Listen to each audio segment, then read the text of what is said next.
ការវាយប្រហារតាមអាកាសរបស់អ៊ីស្រាអែលនៅតំបន់កាហ្សាសម្លាប់មនុស្ស48នាក់រួមមានកុមារ22នាក់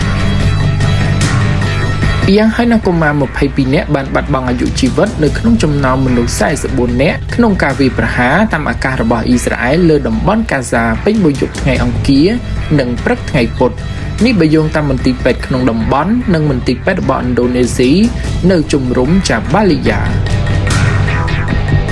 ការវាយប្រហារនេះបានកើតមានឡើងបន្ទាប់ពីមានការដោះលែងចំណាប់ខ្មាំងជនជាតិអ៊ីស្រាអែលអាមេរិកពីសំណាក់ក្រុមហាម៉ាស់នៅក្នុងកិច្ចព្រមព្រៀងមួយដែលស្ថិតនៅក្រោមការសម្របសម្រួលដោយសហរដ្ឋអាមេរិកនិងកើតមានដំណើរពេលដែលប្រធានាធិបតីអាមេរិកលោក Donald Trump កំពុងស្ថិតនៅក្នុងដំណើរទស្សនកិច្ចនៅឯប្រទេសអារ៉ាប៊ីសាអូឌីត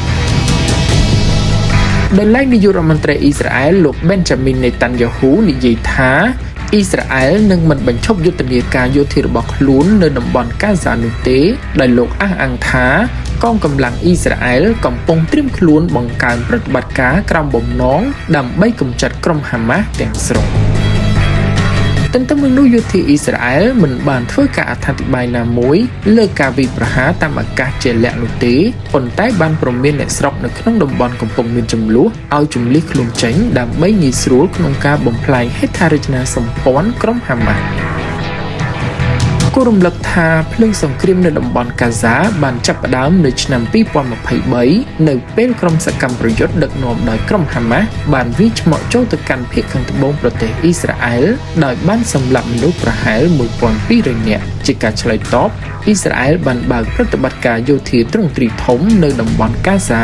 ដែលចាប់តាំងពីពេលនោះមកប្រជាជនប៉ាឡេស្ទីនជាង 52,800 នាក់បានស្លាប់ភាគច្រើនជាស្ត្រីនិងកុមារព្រមទាំងបំផ្លិចបំផ្លាញតំបន់នេះរៀបដល់ដីដែលបណ្ដាលឲ្យមានមនុស្សជាច្រើនបាត់បង់ទីជម្រកនេះបើយោងតាមមន្ត្រីពេទ្យក្នុងតំបន់កាហ្សា